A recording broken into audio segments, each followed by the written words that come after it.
محترم معزز اطباء کرام، السلام علیکم ورحمۃ اللہ وبرکاتہ۔ آج کا یہ ماہانہ تربیتی اجلاس اس نشست میں میرے ذمے ہے کہ سوالوں کے جواب دوں۔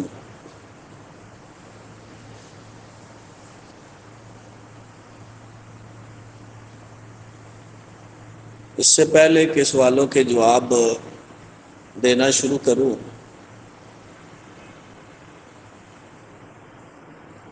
ایک گزارش یہ ہے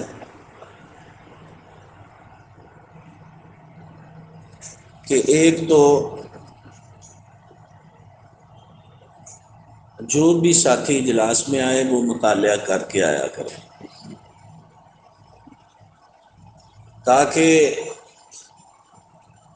سننے میں بھی مزہ آئے، سوال کرنے میں بھی مزہ آئے اور جواب دینے میں بھی مزہ آئے۔ یہ نہ ہو کہ سوال کرنے والے کو بھی سمجھ نہ آئے، جواب دینے والے کو بھی سمجھ نہ آئے۔ بہت سارے معاملات ایسے ہیں کہ جن پر ابھی تک انسان نہیں پہنچا، بہت سارے راز ایسے ہیں جو ابھی تک انسان پر ظاہر نہیں ہوئے۔ کائنات تو دور کی بات ہے، اسی زمین پر جس پر ہم اکڑ کر چلتے پھرتے ہیں، اسی زمین کے اندر ایسے راز چھپے ہوئے ہیں جن پر ہماری دسترس نہیں۔ اس کی مثال ہمارے سامنے ہوا ہے کہ ہمیں یہ تو معلوم ہو چکا ہے کہ اس کے اجزاء کون کون سے ہیں۔ آگ ہمارے سامنے ہے، اس کے اجزاء کے بارے میں ہم سمجھ چکے ہیں۔ پانی ہمارے سامنے کہ اس کے اجزاء ہمارے سامنے، اسی طرح مٹی ہمارے سامنے، اس کے اجزاء جان چکے ہیں کہ اس میں کون کون سے اجزاء پائے جاتے ہیں اور کن کن اجزاء کے تغیر سے یہ پیدا ہوتی ہے، مگر ہم بنا نہیں سکتے۔ سب سے آسان چیز جو ہمارے سامنے ہے وہ پانی ہے، جس کے بارے میں ہمارا دعویٰ یہ ہے کہ یہ دو گیسیں آکسیجن اور ہائیڈروجن کے ملنے سے پانی بنتا ہے، مگر وہ پانی بنا تو ہم لیتے ہیں، پی نہیں سکتے۔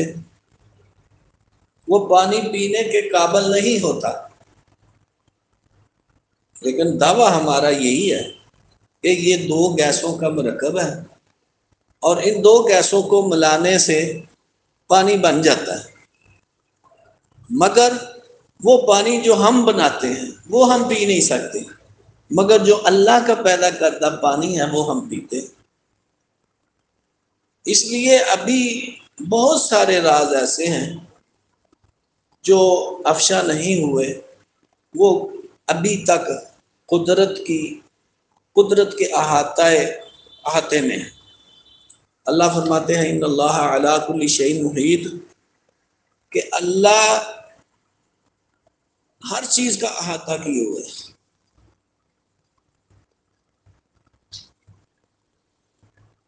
اب ہمارے سامنے طب ہے۔ طب کے معاملے میں جب سے پاکستان میں کونسل بنی، ہمارے اوپر قانون وہی لاگو جو انگریز نے کیے ہوئے تھے وہ تو چلے آ رہے تھے، آگے مزید نئے نئے قانون ہمارے اوپر لاگو ہونا شروع ہو گئے۔ بھی جو اطلاعات ملی ہیں واٹس ایپ گروپوں میں بھی، فیس بک پر بھی، کہ جو حکماء کی پوسٹیں تھیں وہ بھی ختم کی جا رہی ہیں۔ میں اپنا خیال بتاتا ہوں آپ کو، میرے خیال میں یہ ختم ہو جانی چاہیے۔ ان پوسٹوں کا کوئی فائدہ نہیں۔ اگر اپائنٹمنٹ ہو بھی جائے تو کیا فائدہ؟ وہاں جو بیٹھے طبیب ہوتے ہیں ان کو ادویات ہی میسر نہیں ہوتی، ان کو کچھ نہیں ملتا سوائے تنخواہ کے، کہ ان کو گورنمنٹ کی طرف سے تنخواہ ملتی، ان کو ریسرچ کے لیے کوئی مواقع نہیں ملتے، ان کو ادویات نہیں ملتی، ان کی کوئی وہاں حیثیت نہیں ہوتی۔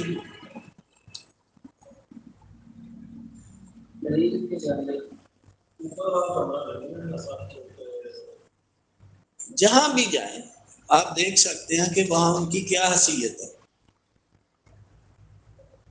تو کیا فائدہ ایسی پوسٹوں کا کہ جس میں عزت نفس ہی مجروح ہو؟ طبیب کی تو کیا، طب کی بھی عزت نفس مجروح ہوتی ہے، کہ وہاں ان پر افسر کون ہوتا ہے؟ ڈاکٹر، جو ان کو ادویات، وہ خود اپنے ڈاکٹروں کو ادویات پوری نہیں دیتے تو ان کو کون سی دوائیں دیں گے؟ حکیم صاحب ایک کونے میں بیٹھے اللہ اللہ کرتے رہیں، کوئی بات نہیں، بس ٹھیک ہے آپ اپنی تنخواہ لیتے رہیں، ہمیں کیا؟ میرے خیال میں تو ایسا نہیں۔ ہاں اس کا ایک طریقہ یہ ہے کہ اپنے ہسپتال بنائے جائیں جو طبیب کے لیے ہوں، وہاں طبیب ہی رہے، اور جس طرح چائنا میں ہے کہ ایک طبیب اگر ڈاکٹر آپریشن کر رہا ہے تو وہاں اس کا ہونا بھی ضروری ہے، اس طرح قانون بنائے کہ جب سرجن آپریشن کر رہا ہو تو طبیب کا ہونا بھی وہاں ضروری قرار دیا جائے۔ تو پھر تو چلے مانتے ہیں کہ بھائی کہ یہ قانون اطباء کے لیے بن رہے ہیں، تو پھر تو ٹھیک ہے، مگر ایسی پوسٹوں کا کیا کرنا جہاں کوئی فائدہ ہی نہ ہو طب کو، سوائے اس بات کے کہ حکومت کی طرف سے تنخواہ مل رہی ہے۔ اللہ ہی ہے ہمیں سمجھ عطا کرے، ورنہ مجھے تو کوئی کہانی نظر نہیں آ رہی۔ ہاں جی سوال دے دے مجھے، لکھ کے مجھے دیں سوال۔ سوال ہے کہ سارے کوئی مریض آ جی اسی ان سلاد کہتے کھا لو، اسی لوگ کہتے ہیں پھل کھا لو، مشروبات کھا لو، چلو ٹھیک ہے اتنی بات سامنے آ گئی۔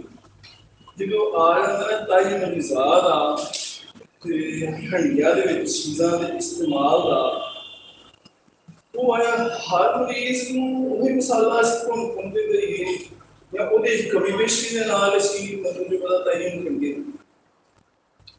اصابی بھی لکھی ہوئی ہے گا تھوڑے مسالے کا ذکر ہے، بودی اچھی لکھی ہوئی ہے غذا تھوڑے مسالے کا ذکر ہے، ذاتی اچھی، ایس معاملے کس طرح چلنا چاہیے؟ جی محترم، سوال یہ ہے کہ ہر مریض کے لیے علیحدہ علیحدہ مسالہ ہیں یا کہ ایک ہی مسالہ سب کو دینا ہے؟ سب سے پہلی بات یہ ہے کہ ہر تحریک میں، ہر مزاج میں کچھ مسالہ جات لکھے ہوئے ہیں۔ یہ مسالہ جات کے مزاج کے مطابق ان کے کھانوں میں سبزیوں کے ساتھ یا گوشت کے ساتھ مسالہ جات لکھے ہوئے ہیں۔ اب ہونا تو یہی چاہیے کہ جس مزاج میں جو غذا دی جا رہی ہے اسی کے مطابق، اسی کے مزاج کے مطابق مسالہ جات بھی استعمال کیے جائیں۔ مگر چونکہ یہ دور اس طرح کا ہے کہ لوگ پھیکی سبزیاں کھانا پسند نہیں کرتے، تو اکثر معالج کچھ مرکبات تیار کر لیتے ہیں مسالہ جات کے۔ جیسے ایک پرچی پر میں نے دیکھا کہ وہاں 6 نمبر 5 نمبر بھی مسالہ جات لکھے ہوئے تھے، اور ساتھ پیاز اور سرخ مرچ بھی لکھی ہوئی تھی۔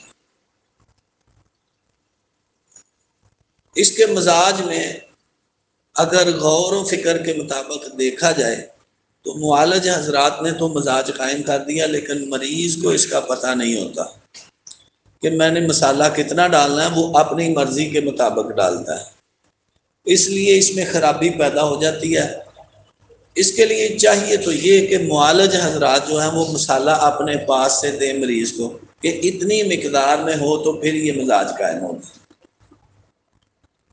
تو اب اعصابی عضلاتی تحریک ایسی ہے جہاں مسالہ جات میں سوائے الائچی کلاں کے اور کوئی نظر چیز نہیں آتی، تو وہاں مسالہ جات کی بجائے سبزیاں بھی نہیں ہیں، تو وہاں پھل اور دودھ، دلیا وغیرہ، کھیرے وغیرہ دی جا سکتی ہیں۔ دیکھیں اعصابی غدی میں کون سا مسالہ آتا ہے؟ اعصابی غدی میں زیرہ سفید ہے، سبز خشک دھنیا ہے، اور ساتھ لکھا ہوتا ہے کہ ہلکی کالی مرچ ڈال کے۔ تو یہ مزاج 6 نمبر بن جائے گا۔ سبزیاں کون سی ہیں؟ گاجر، مولی، شلجم اور ٹینڈیاں وغیرہ۔ اسی طرح مختلف مزاج میں مختلف مسالہ جات لکھے ہوئے ہیں، اسی کے مطابق ہماری کوشش ہوتی ہے کہ یہی مسالہ جات دیے جائیں۔ چونکہ غدی اعصابی میرے نزدیک سب سے خطرناک تحریک ہے، جہاں ہمارا ہر معالج کچھ سمجھ نہ آئے تو وہ غدی اعصابی کرنا شروع کر دیتا ہے۔ یہ سب سے خطرناک تحریک ہے، یہاں ذوف قلب بہت زیادہ ہوتا ہے۔ یہاں جب مریض ٹھیک ہو جاتا ہے تو گھر جا کر وہ پھر مسالہ جات چسکا وغیرہ لگانا شروع کر دیتا ہے، تو کبھی کبھی بڑی خطرناک صورتحال بن جاتی ہے۔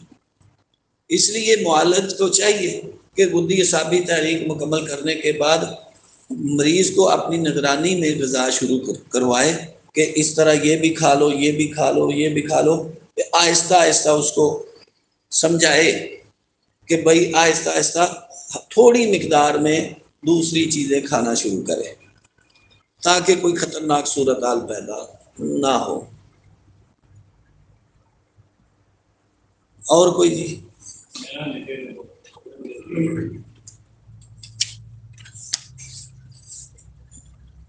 سوال ہے جی، چھینکیں کس تحریک میں آتی ہیں، کیوں آتی ہیں، اور ان کا عارضی علاج کیا ہے اور مستقل علاج کیا ہے؟ یہ تو آج نہیں، شروع سے یہ سوال آتا رہا ہے کہ چھینکیں کیوں آتی ہیں، لیکن کسی کو چھینکیں نہیں آ رہی، اس کے ناک میں کوئی چیز، یہ کیا کہتے ہیں، پر وغیرہ ناک میں ڈالیں تو چھینک آ جائے گی، اور کئی دفعہ ناک میں پھونک مارنے سے بھی چھینک آ جاتی ہے۔ تو اب جب یہ مرضی صورت ہو تو یہ ایک تحریک نہیں، اعصابی تحریک میں بھی چھینکیں آتی ہیں، عضلاتی میں بھی آتی ہیں، اور غدی میں بھی آتی ہیں۔ شدید حرارت میں تھوڑی سی ٹھنڈی ہوا لگ جائے تو اس سے چھینکیں آنا شروع ہو جاتی ہیں۔ اب شدید بانجھ کوئی دوائی چھان رہا ہے نا، اس کو بھی چھینکیں آنا شروع ہو جائیں گی۔ وہ نشادر ناک میں چلا جائے گا، چھینکیں آنا شروع ہو جائیں گی، اسی وقت شدید چھے کی خوراک کھانے سے وہ چھینکیں ختم ہو جاتی ہیں۔ اعصابی عضلاتی تحریک میں جب زکام لگتا ہے تو اس میں بھی چھینکیں آتی ہیں۔ عضلاتی تحریک میں بھی چھینکیں آتی ہیں، لیکن غدی تحریک میں سب سے بڑی چھینکیں آتی ہے غدی عضلاتی میں، کہ پورا جسم ہل جاتا ہے اور دور تک آواز ہمسائے بھی سنتے ہیں۔ اس کا علاج غدی اعصابی میں کیا جا سکتا ہے، کوئی مسئلہ نہیں ہے۔ اور یہ چھینک کوئی مرض نہیں، قوت مدبرہ بدن کی کوشش ہے مرض کو ٹھیک کرنے کی، مجاری راستے کھولنے کی۔ اسی لیے یہ حکم ہے کہ جب کسی کو چھینک آئے تو وہ الحمدللہ کہے، اور سننے والا یرحمک اللہ کہے۔ الحمدللہ کیوں؟ کہ اللہ کا شکر ہے وہ ہمیں صحت کی طرف لے جا رہا ہے۔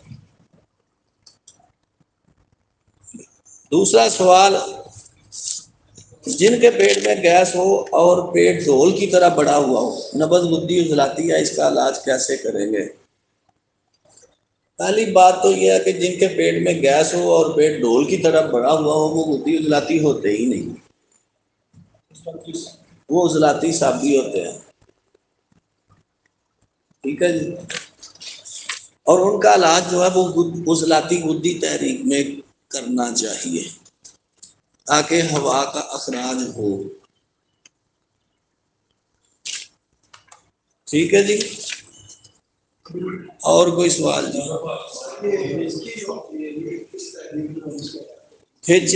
ہچکی لگی، یہ معدے کے عضلاتی پردے میں تشنج کی وجہ سے ہوتا ہے، یعنی یہ عضلاتی تحریک ہوتی ہے، عضلاتی غدی یا غدی عضلاتی، ان تحریکوں میں ہچکی لگتی ہے، اور انہی تحریکوں میں علاج کر کے دیکھا ہے۔ ہاں ایک تحریک ایسی ہے غدی عضلاتی، جہاں ہچکی لگ جائے تو موت کا سبب بھی بن جاتی ہے، اور موت کی نشانی بھی ہوتی ہے ضعف قلب کی وجہ سے۔ شدید مرضی حالت میں ہچکی لگ جائے تو وہ اکثر موت کی علامت بن جاتی ہے، اکثر۔ اس لیے تحریک کو دیکھ کر علاج کرنا چاہیے، کیونکہ اجوائن کے قہوے کے ساتھ اور اکیلی اجوائن منہ میں چبانے سے بھی ہچکی کا علاج کیا ہے، غدی اعصابی شدید سے بھی علاج کیا ہے، الائچی چوسنے سے بھی علاج کیا ہے، برفی کھانے سے بھی علاج کیا ہے، کسی کو خوف زدہ کرنے سے بھی علاج ہو جاتا ہے، کانوں میں انگلیاں اس طرح ٹھونسنے سے بھی ہچکی کا علاج ہو جاتا ہے، سانس روکنے سے بھی علاج ہو جاتا ہے۔ اور اینٹی بائیوٹک کے انجیکشن لگواتے ہیں نا لوگ، ان اینٹی بائیوٹک کا بہت زیادہ استعمال کیا ہے۔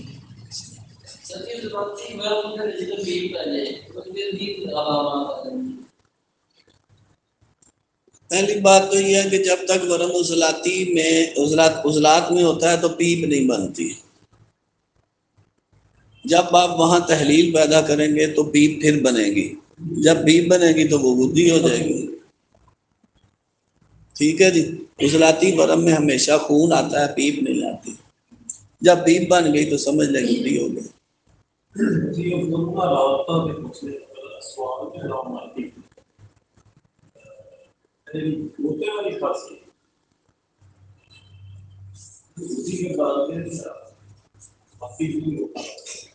ہوتا ہر کھانسی میں لگ سکتا ہے،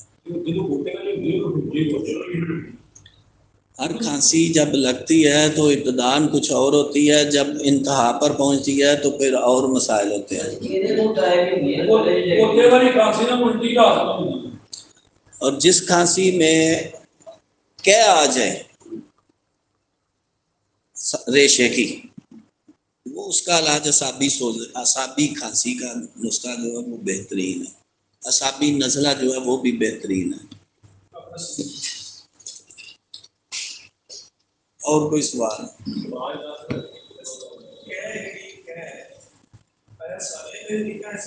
جی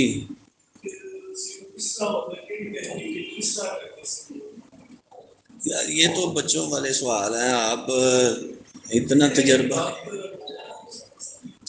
دیکھیں، بات وہی ہے، جب ذائقے کا بتا دیا گیا کہ جب ذائقہ ہے ترش ہے تو جھلاتی ہے، چرپرا کڑوا ہے تو وہ گدی ہے، اور کھاری ہے تو اعصابی ہے۔ چاہے بھی اسی طرح آتی ہیں، کبھی میٹھی ہوتی ہے، کبھی بے ذائقہ ہوتی ہے، کبھی ترش ہوتی ہے، کبھی کڑوی ہوتی ہے، کبھی چرپری ہوتی ہے، کبھی نمکین ہوتی ہے، ایک تو نہیں ہوتی۔ اسی طرح 6 ذائقوں کے حساب سے کہہ کو دیکھیں گے تو اسی کے مطابق آگے علاج ہو جائے گا۔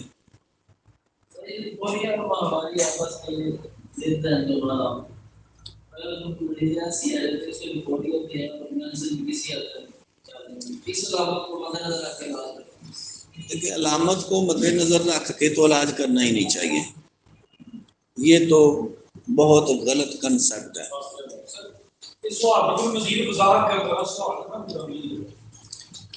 انہوں نے سوال جڑا وہی کرنا نہیں آتا۔ لکوریا اور سیلان اور ریم ایک ہی چیز ہے۔ اب اس میں کمی بیشی ہوتی ہے کہ جب مینسز آتے ہیں، کچھ عورتوں کو پہلے لکوریا ہوتا ہے، کچھ عورتوں کو بعد میں لکوریا ہوتا ہے۔ مینسز کے بعد لکوریا شروع ہو جائے تو یہ گدی تحریک ہے، یہ گدی اعصابی تحریک ہے۔ اگر پہلے لکوریا ہو رہا ہے تو پھر اس کو اسی کی تحریک کے مطابق لکھا جائے گا کہ کون سا لکوریا ہے۔ دیکھیں، آبی لکوریا گدی اعصابی تحریک ہے۔ جلندار، بدبودار اور خراش دار لکوریا زرد رنگ کا، یہ اعصابی گدی تحریک ہے۔ لسی کے کلر کا سفید لکوریا، یہ اعصابی عضلاتی تحریک ہے۔ ہر تحریک کے مطابق اگلی تحریک میں علاج کر دیں، کوئی مسئلہ نہیں ہے۔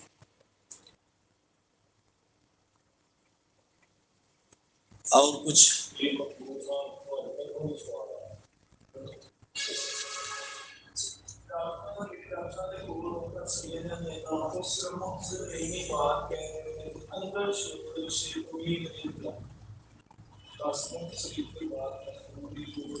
بھائی پہلی بات تو یہ ہے کہ میں نے بارہا یہ تجربات اور مشاہدات کیے ہیں کہ ایک ہی مریضہ سے مختلف ڈاکٹروں سے الٹرا ساؤنڈ وغیرہ رپورٹس وغیرہ کروائی ہیں، کسی کی بھی رپورٹ ایک نہیں ہوتی۔ اب اس کی وجہ جاننے کی کوشش کی کہ وجہ کیا ہے، رپورٹ ایک کیوں نہیں۔ ایک ڈاکٹر سے کچھ تعلقات بڑھائے، اس سے پوچھا یہ کیا مسئلہ ہے، تو اس نے یہ بات بتائی کہ مریض جب آتا ہے اس کو سیٹسفائی کرنے کے لیے کچھ نہ کچھ تو کہنا ہوتا ہے۔ کسی کو کہہ دیا جاتا ہے کہ رسولی ہے، کسی کو کہہ دیا جاتا ہے سوج ہے، کسی کو کہہ دیا جاتا ہے ورم ہے، کسی کو کہہ دیا جاتا ہے سوزش ہے۔ اس طرح کے معاملات جو ہے نا، اب ان کو ادویات کیا دی جاتی ہے، ان کے ہارمونز ان کو دیے جاتے ہیں کہ ہارمونز کھائیں گی، شوہر کو بھی دیے جاتے ہیں اور ان کو بھی دیے جاتے ہیں۔ تو وہ ہارمونز کھانے کے بعد ایسا ایسا مزید بگڑنا شروع ہو جاتی ہیں۔ ہاں کچھ ایسی ہیں جو زیادہ چاول کھاتی ہیں، ان کو ہارمونز فائدہ بھی دے جاتے ہیں، پھر چاول کھانے سے ان کے ہارمونز کم ہو چکے ہوتے ہیں، جب وہ ہارمونز کھاتی ہیں تو وہ پورے ہوتے ہیں، تو جب پورے ہو جاتے ہیں تو ان کا مسئلہ حل ہو جاتا ہے۔ اور جن کے پہلے ہی زیادہ ہوں تو ان کو مزید بگاڑ شروع ہو جاتا ہے، بلکہ کچھ لوگوں کو ہارٹ پرابلم بھی ہو جاتی ہے، اور کچھ لوگوں کو سر درد شروع ہو جاتا ہے ہارمون کھانے سے، جن کے پہلے ہی ہارمون زیادہ ہے۔ تو اس طرح کے معاملات ہوتے ہیں کہ یہ ڈاکٹر مریض کو صرف مطمئن کرنے کے لیے کہ دوائی کس بات کی کھائیں، کبھی سوزش کہہ دیتی ہیں، کبھی ورم کہہ دیتی ہیں، کبھی سوج کہہ دیتی ہیں، کبھی رسولی کہہ دیتی ہیں، کبھی پانی کی تھیلیاں کہہ دیتی ہیں، حقیقت میں کچھ بھی نہیں ہوتا۔ ایک مریضہ کے ساتھ میں نے یہ تجربہ کیا، ایک بہت مشہور ڈاکٹر کے پاس بھیجا، اب اس نے الٹرا ساؤنڈ کیا، دوائی لکھ دی کہ سوج ہے۔ میں نے مریضہ کو کہا کہ کچھ پرہیز بھی نہیں کرنا، کچھ دوائی بھی نہیں کھانی تم نے۔ 21 دن کے لیے اس نے دوائی لکھ دی کہ یہ 21 دن کھا کے آؤ۔ کوئی دوائی نہیں کھائی، کوئی پرہیز نہیں کیا، کسی قسم کی دوائی نہیں کھائی۔ 21 دن کی بجائے 28 دن بعد پھر بھیجا، جا کے پوچھ کے آؤ۔ 450 روپیہ اس نے الٹرا ساؤنڈ کا لیا، کچھ فوڈ سپلیمنٹ دے دیے کہ یہ لو، روپیہ 1000-1200 لگایا، اب کھایا پیا کچھ نہیں۔ پھر دوسری مرتبہ بھی اس نے یہی کیا، اس نے کہا ہاں جی اب تم ٹھیک ہو، بالکل کوئی مسئلہ نہیں ہے۔ تو پھر مسئلہ حل کیوں نہیں ہو رہا؟ بس اب اللہ کی سپرد، یعنی اب معاملہ اللہ کے سپرد ہے۔ پہلے سوج ورم کیسے حل ہوا، وہ پیسے لے لیے الٹرا ساؤنڈ کے بھی، فوڈ سپلیمنٹ کے بھی، لیکن پہلے کیا تھا؟ کچھ بھی نہیں تھا، لیکن سوچ کیا کہ پیسے لے لیے، دوائیاں بھی دے دی، جو کچھ نہیں کھایا پیا، نہ پرہیز کیا، نہ دوائی ڈاکٹر کی کھائی، وہ ٹھیک بھی ہو گئی۔ تو اب معاملہ اللہ کے سپرد کر دو۔ اب وہاں سے نکل کے مریضہ کو کہا کہ اب دوسرے اسپتال چلو، فلاں اسپتال چلو۔ وہاں اس نے رپورٹ بنا کے دی کہ رسولیاں ہیں، بڑی مشہور پرانی مانی ہوئی ڈاکٹر، بوڑھی ہو چکی ہے، اپنا اسپتال بھی ہے، اس نے رسولیاں لکھ دی جی، ٹھیک ہے جی، دوائی نہیں ہم نے کھانی جی، ہمیں ابھی تسلی نہیں ہوئی۔ اس نے کہا کہ یہ رپورٹ میں نے بنا دی ہے، جہاں مرضی لے جاؤ۔ اب ڈاکٹر نے رپورٹ لکھ دی ہے، دوسرے نے جب رپورٹ دیکھنی ہے اس نے تو یہی کہنا ہے کہ یہ لکھا ہوا ہے کہ رسولیاں۔ اب تیسری ڈاکٹر کے پاس گئی، وہاں سے الٹرا ساؤنڈ بھی کروایا، کچھ 4 گھنٹے ضائع بھی کیے ادھر، دوائیاں بھی کھائیں۔ ان دوائیوں کے کھانے سے بازو میں درد آ گئی جیسے ہارٹ پیشنٹ کو ہوتی ہے۔ جب اس سے بات کی گئی تو اس نے کہا تم تو ہارٹ پیشنٹ ہو، ادھر دوائیاں واپس کرو، تم کو تو ہم دوائی نہیں دیتے۔ دوائیاں واپس کر دی۔ اب پھر چوتھی ڈاکٹر کے پاس جا کے وہ رپورٹس رکھی کہ یہ دیکھو تم الٹرا ساؤنڈ کر کے کہتی ہو کچھ نہیں ہے۔ اس نے کہا یہ دیکھ لو سکرین تمہارے سامنے ہے، اگر کوئی رسولی ہوتی ہمیں تو نظر آتی۔ اس نے کہا تو پھر یہ رپورٹس کیوں دیتی ہیں؟ پھر اس نے بات بتائی کہ بس لکھ دیتی ہیں کہ مریض چلو علاج کرے گا، ہو سکتا ہے ٹھیک ہو جائے، جناب آپ نے وہاں سے دوائی نہیں کھائی تو ان کو کوئی فائدہ نہیں ہوا۔ اب میرے پاس آ گئی ہو تم، تو مجھے تو کوئی رسولی نظر نہیں آ رہی، تو میں کیا کہوں؟ تو اس کے مریض کو مطمئن کرنے کے لیے ہم کہہ دیتے ہیں کہ سوج ہے، ورم ہے، رسولی ہے۔ اس طرح کے معاملات ہوتے ہیں اور کچھ نہیں ہوتا۔ جیسے مریض جاتا ہے جی فوری طور پر یہ پانی کم ہے، فوری آپریشن ہوگا، اور یہاں تک کہہ دیتے ہیں کہ معجزہ ہی ہوگا اگر بغیر آپریشن کے بچہ پیدا ہو تو۔ یہاں تقریباً میرا خیال ہے ایک ساتھی ہے، اس کے 4-5 بچے ہیں، ہر مرتبہ ڈاکٹر نے یہی کہا کہ معجزہ ہی ہوگا اگر بغیر آپریشن کے ہو۔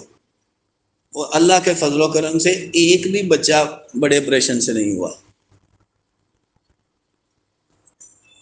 پہلی مرتبہ جب میرے پاس آئے تو میں نے حوصلہ دلایا اس کو کہ بچے پریشان نہ ہو، اگر پرہیز کر لو گی تو آپریشن نہیں ہوتا۔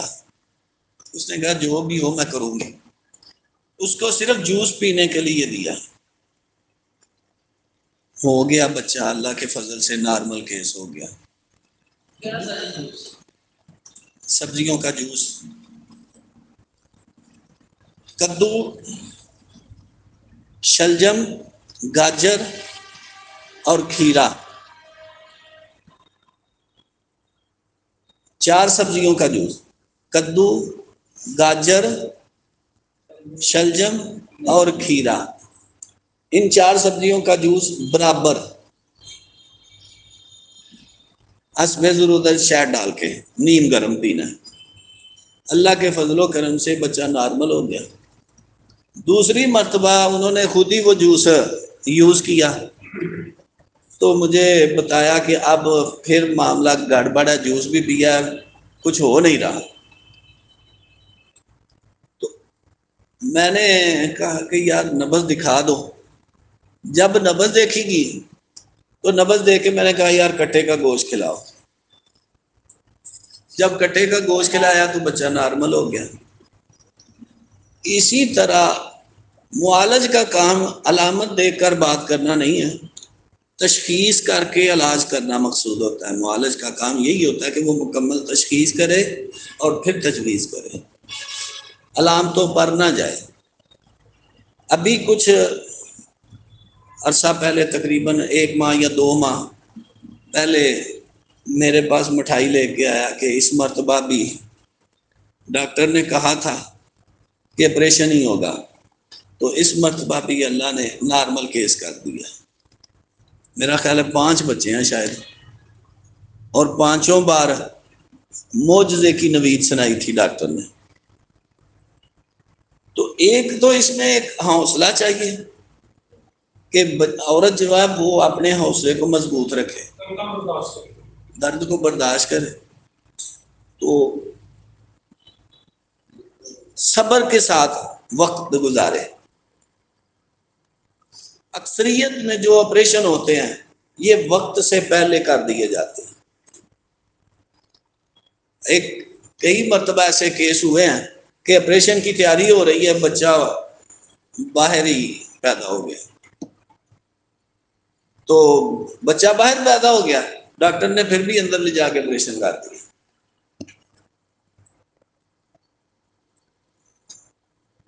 اس طرح بھی ہوتا ہے۔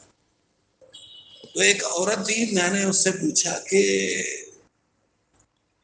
اتنے بچے ہیں تمہارے، ہر سال تقریباً سال پورا نہیں ہوتا پھر بچہ پیدا ہو جاتا ہے، تو تمہیں کوئی تکلیف وغیرہ تو نہیں ہوتی؟ تو اس عورت نے کہا تھا تکلیف کیسی، بس ذرا سا کر کیا اور بچہ باہر۔ ہاں ایسی بھی ہیں عورتیں جن کا یوٹرس کا منہ نہیں کھلتا پورا، وہ ہڈی کا دانہ جو ہے وہ کھلتا نہیں ہے، پٹھے سخت ہوتے ہیں، ان کے لیے مسائل ہوتے ہیں۔ دیکھیے عورتیں جن کے پٹھے سخت ہوتے ہیں، بغیر آپریشن کے ان کے بچہ نہیں ہوتا، لیکن وہ بہت کم ہوتی ہیں۔ ان کا موٹاپا اتنا نہیں ہوتا جتنا وزن زیادہ ہوتا ہے، لیکن جو روئی کی طرح ہوتے ہیں، نرم ہوتی ہیں، ان کے ساتھ یہ مسائل نہیں ہوتے۔ جسم نرم ہو، پٹھوں میں لچک ہو، ان کے ساتھ یہ مسائل نہیں ہوتے، جان بوجھ کر آپریشن کیے جاتے ہیں اور وقت سے پہلے کر دیے جاتے ہیں۔ ابھی پچھلے دنوں ہی ایک کیس تھا، وہ بار بار یہ کہہ رہے تھے آپریشن کراؤ آپریشن کراؤ۔ میں نے کہا یار انتظار کرو انتظار کرو انتظار کرو۔ 9 ماہ 3 مہینے غالباً ہو چکے تھے، لیکن میں نے انتظار کرنے کے لیے، دردیں شروع نہیں ہوئی تو انتظار کرو، دردیں ہونے دو، کوئی تکلیف تو نہیں ہوئی تو انتظار کرو، کسی قسم کا کوئی مسئلہ تو نہیں بن رہا، نہیں تو پھر انتظار کرو۔ 9 مہینے سے ہاں اب مجھے یاد نہیں آ رہا کہ کتنے دن اوپر ہو گئے تھے، 9 مہینے سے کافی دن اوپر ہو گئے تھے۔ جب تکلیف شروع ہوئی، وہ گاڑی میں ڈال کے لے کے جا رہے تھے تو راستے میں بچہ پیدا ہو گیا جس کا آپریشن کرنا چاہتے تھے، راستے میں گاڑی نہیں، بچہ پیدا ہو گیا۔ اس طرح کے معاملات چلتے رہتے ہیں۔ ایسے کیس بھی دیکھے ہیں کہ 10 ماہ بعد بچہ پیدا ہوا، 12 ماہ بعد بچہ پیدا ہوا۔ یہ قدرتی اور فطری عمل ہے۔ ہاں، جب آپ ان کو ادویات کھلا کر بگاڑیں گے پھر مسائل پیدا ہوں۔ جیسے چیک کروانے کے لیے جاتی ہے عورت، تو جاتے ہی اس کو چیک اپ کرتے ہیں اور فوڈ سپلیمنٹ اور آئرن وغیرہ کیلشیم دینا شروع کر دیتے ہیں۔ کیوں؟ کیا یہ فطری عمل نہیں ہے؟ غیر فطری عمل ہو تو پھر دوائی تو دیں، لیکن جب فطری عمل ہے پھر ادویات کیوں دیں؟ وہ ادویات دیتے ہی اس لیے کہ آئرن اور کیلشیم کھانے سے، فوڈ سپلیمنٹ کھانے سے یوٹرس کا منہ سخت ہو جائے، اور جب وقت پڑے تو منہ نہ کھلے تو آپریشن کرنا پڑے، ہم کمائی کریں۔ کوئی اور سوال؟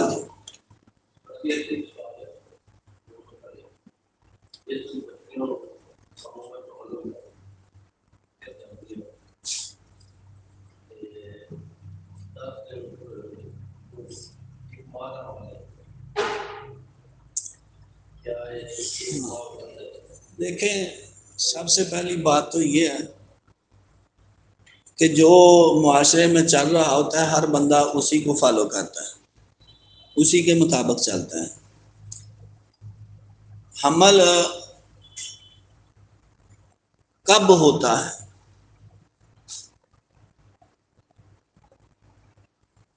مینسز کے دورانیے کا عمل 28 دن کا ہے۔ مینسز کے دورانیے کا عمل 28 دن کا ہوتا ہے۔ اب اسی طرح اس دورانیے کو 4 حصوں میں تقسیم کر سکتے ہیں۔ ایک حصہ جو ہے 7 دن کا ہے، جس کو ہم مینسز کا دورانیہ کہتے ہیں، یہ پہلا حصہ ہو گیا۔ اب دوسرا حصہ ہوتا ہے آگے 7 دن کے بعد 14 دن تک، یہ حمل کا ہفتہ ہوتا ہے کہ اس ہفتے میں حمل ہو سکتا ہے۔ اگر اس ہفتے میں حمل نہ ہو تو اگلے 7 دن میں حمل نہیں ہوتا، اس کو ساکن ہفتہ کہا جاتا ہے، تسکین والا ہفتہ۔ اس کے بعد پھر چوتھا ہفتہ ہے۔ چوتھا ہفتہ بھی حمل والا ہوتا ہے کہ اس ہفتے میں بھی حمل ہو سکتا ہے۔ کیوں؟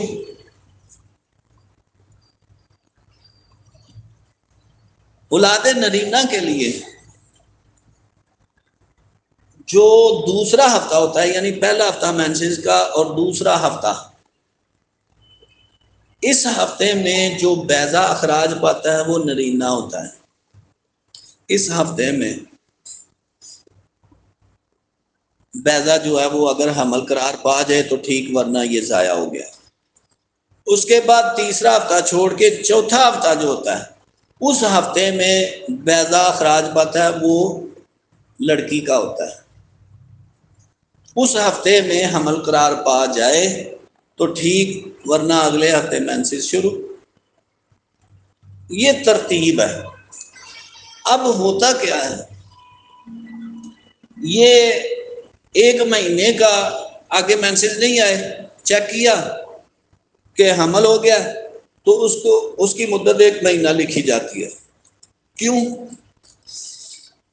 کہ ان کے مطابق بیضے کی عمر جو ہے اس دن سے لی جاتی ہے جس دن مینسز آتے ہیں، کہ اس دن بیضے کی عمر شروع ہو جاتی ہے، اور 13 دن بعد وہ اخراج پاتا ہے۔ اس لیے جس دن مینسز شروع ہوں اسی دن کو گنتی میں شمار کیا جاتا ہے. جیسے ہم بھی اولاد نرینہ کی دوائی دیتے ہیں تو مینسز کا پہلا دن جو ہے اسی کو شمار کرتے ہیں گنتی میں. اس دن سے لے کر 60 دن تک، 60 کے بعد اولاد نرینہ کی دوائی دیتے ہیں کہ اس کی جنس بدل جائے.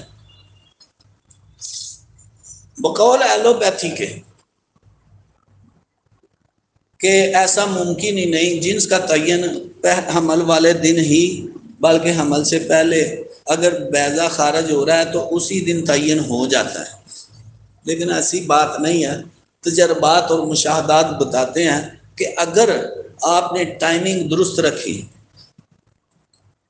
اور وقت کا تعین درست کیا اور درست طریقے سے دوائی کھلا دی تو ڈی این اے تبدیل ہو سکتا ہے. ڈی این اے تبدیل ہو سکتا ہے، یہ نہیں ہے کہ تبدیل نہیں ہو سکتا. میں اس کی مثال اس طرح لیتا ہوں کہ اللہ رب العزت نے جب عیسیٰ علیہ السلام کو پیدا کیا تو اس کی مثال بمثلہ آدم یہ کہہ کر دی کہ مثال آدم علیہ السلام کی ہے. یہ نہیں فرمایا کہ بمثلہ حوا.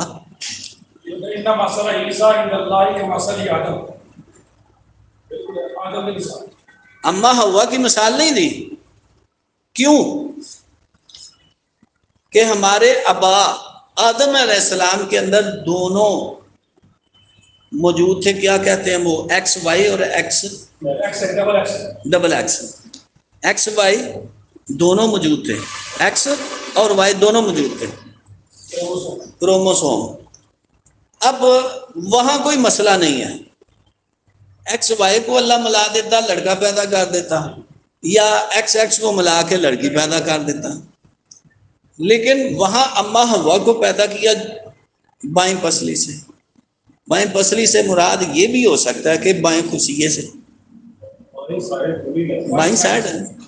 تو اما حوا کو پیدا کر دیا. اس کا مطلب ہمیں سمجھ یہ آیا کہ ایکس ایکس ملنے سے لڑکی پیدا ہو گئی، عورت پیدا ہو گئی.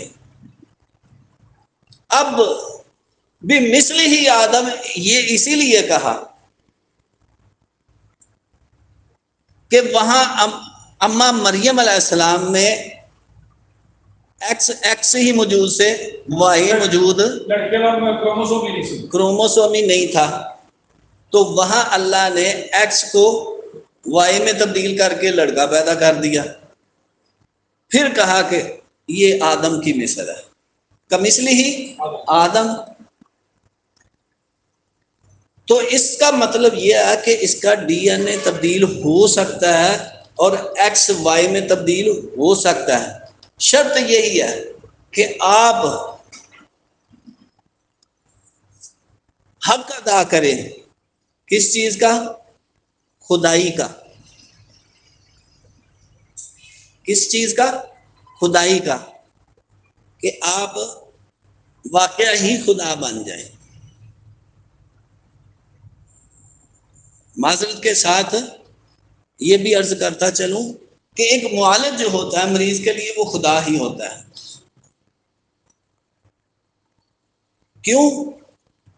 خدا غیر اللہ کے لیے بولا جاتا ہے، اللہ کے لیے نہیں.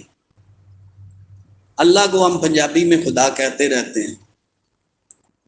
اللہ احد ہے جس کی کوئی مثال نہیں. اسی لیے شوہر کو بھی خدا کہا گیا ہے. کیوں جی آپ صاحب کیا کہتے ہیں؟ عورت کے لیے مجازی خدا ہے. اسی کی مثال مریض کے لیے معالج ہے. کیوں؟ چھوٹی سے چھوٹی بات پر غور کر کے پوری ٹائمنگ کے ساتھ پھر وہ دوائی اللہ کے حکم سے دی جائے اور اللہ کے حکم سے وہ ڈی این اے تبدیل ہو جائے. اور ہو سکتا ہے اور ہوتا آیا ہے.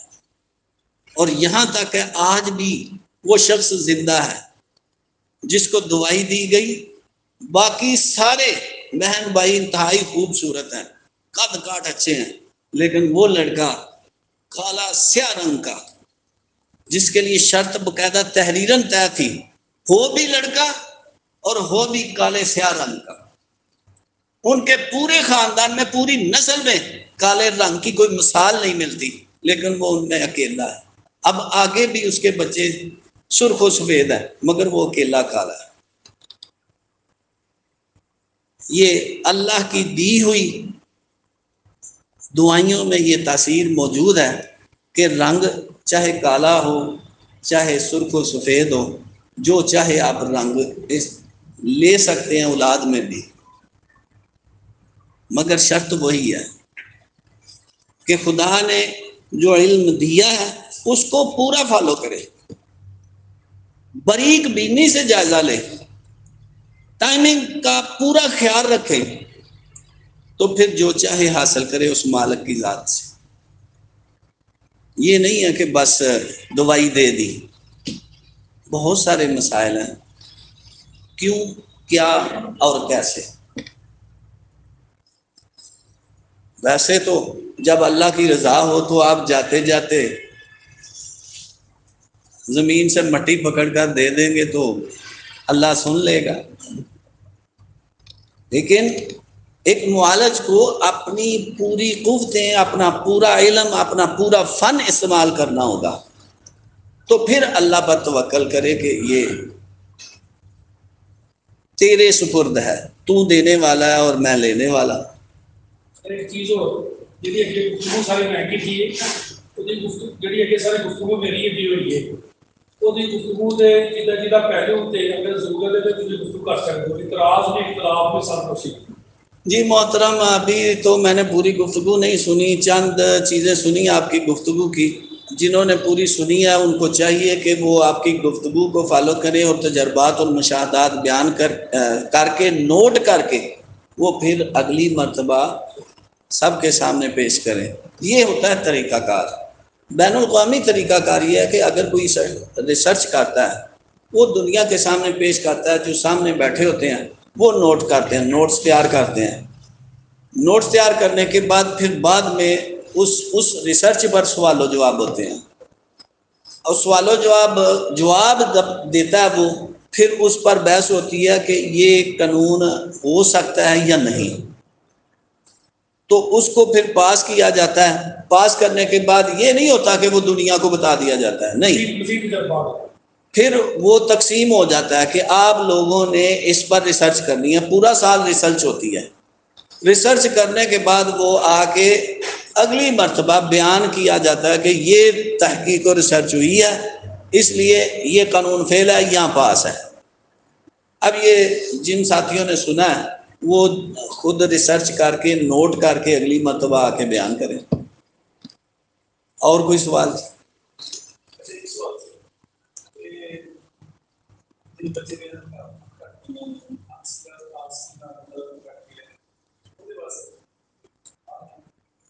مسئلہ یہ ہے کہ پہلے پوری بات کریں، وضاحت کریں، کھڑے ہو کے کر لیں۔ ہم بندے تو نام ہوتا ہے جی بچے کی ہم تو وہ نہیں کرتے ہیں، خود بات سے سیکھ کرتی ہے، آپ سے کمی ہوتی ہے۔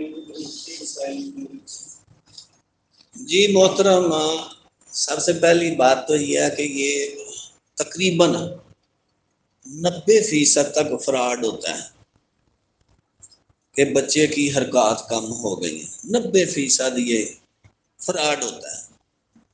تو اگر حرکات کم بھی ہو گئی ہیں تو اس کی وجہ تلاش کرنی ہوگی کہ ایسا کیوں ہوا ہے۔ میں نے کئی مرتبہ مریض دیکھے ہیں جن کے بارے میں یہ کہا جاتا ہے کہ بچے کی حرکات کم ہو گئی ہیں، میں نے ان کو کسی کو شدید 4 دی نبض کے مطابق، پیٹ میں ہوا گیس ہے تو 4 نمبر دوائی دے دی، شدید 4 دے دی، شوربہ دے دیا، سونگی بادام دے دیا، وہ ٹھیک ہو جاتے ہیں۔ کچھ مریض ایسے بھی آتے ہیں جن کو شدید 4 اور شدید 5 دی، وہ بھی ٹھیک ہو جاتے ہیں، کوئی اس میں مسئلہ نہیں ہوتا۔ کچھ ایسے مریض بھی ہوتے ہیں جن کے بارے میں یہ کہا جاتا ہے کہ جی یہ تو بچہ ڈیڈ ہو چکا ہے، حرکت محسوس ہی نہیں ہو رہی، ان کو یہ کمر کنڈ دودھ گائے کے ساتھ دیا، اس سے بھی وہ ٹھیک ہو جاتے ہیں۔ پھر یہ شرط ہے کہ آپ نبض کو سمجھ لیں پوری طرح۔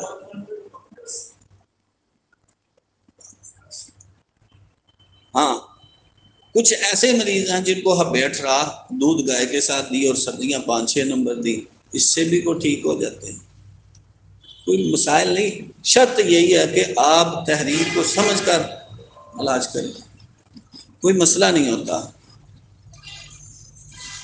اور کوئی سوال؟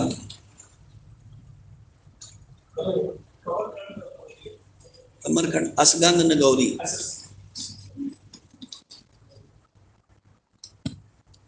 ہاں جی۔ اور کوئی بات؟ اللہ رب العزت ہمیں سمجھنے کی توفیق عطا فرمائے۔ وآخر دعوانا ان الحمدللہ۔ ٹھیک ہے۔